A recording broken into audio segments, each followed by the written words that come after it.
So now substitution reaction, as I told you that if some teacher is absent in your school period, then that period is actually substituted or replaced, or you can say the teacher is being replaced by any substitute.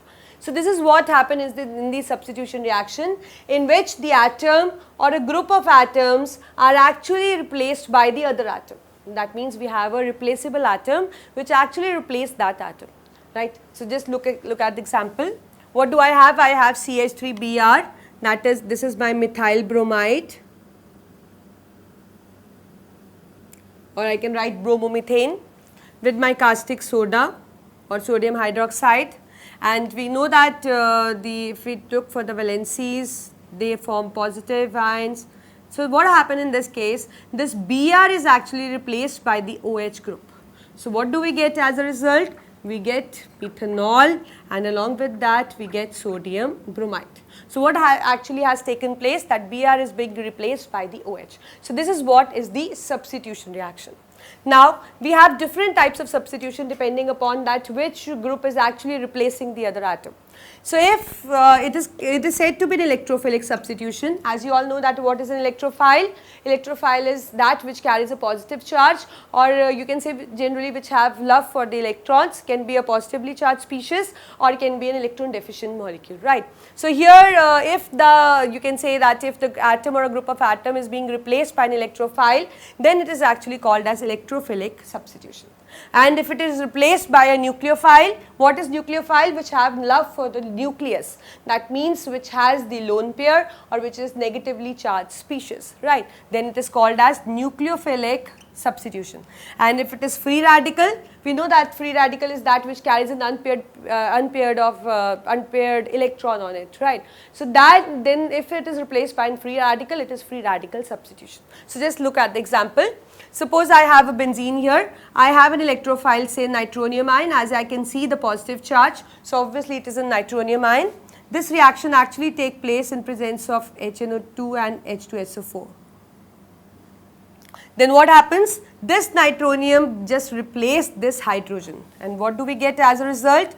We get nitrobenzene, and along with that we get the hydrogen ion. This is what is an electrophilic substitution, because here an electrophile substitute this, right. So this is what it occurs. When we consider a nucleophile, we know that here the nucleophile is going to show a replacement. So suppose I have this thing and I have this OH negative, and we know that a group which carries a negative charge is a nucleophile, because it has a negative charge, so it has the affinity for the nucleus, that means the positive charge. So now this Cl is being replaced by this OH. So that means I get methanol, and the Cl becomes Cl negative, because this bond is somehow polar. We know that methyl and carbon, like if we see C and CCl bond, it is something polar in nature. So it will just goes off, this will attach here because it will have lone pair, and it will just be liberated as Cl negative ion. Free radical type is that in which the atom with an unpaired electron is going to replace the other atom. So let's say chlorination of methane is the best example here. So what happens actually, this Cl2 actually undergoes an homolytic fission and forms this Cl dot, that is the free radical. Then this free radical react with this methane forming CH3Cl, and we get this thing, the H positive, which will further react with Cl, the another Cl forming the HCl.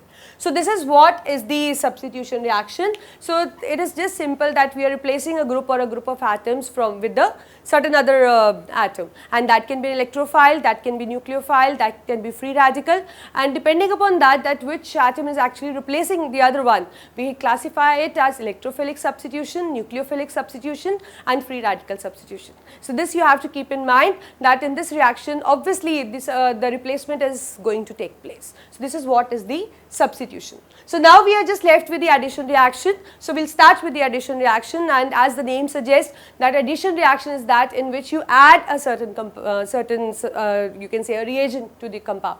So just look at the board, it is again a simple reaction.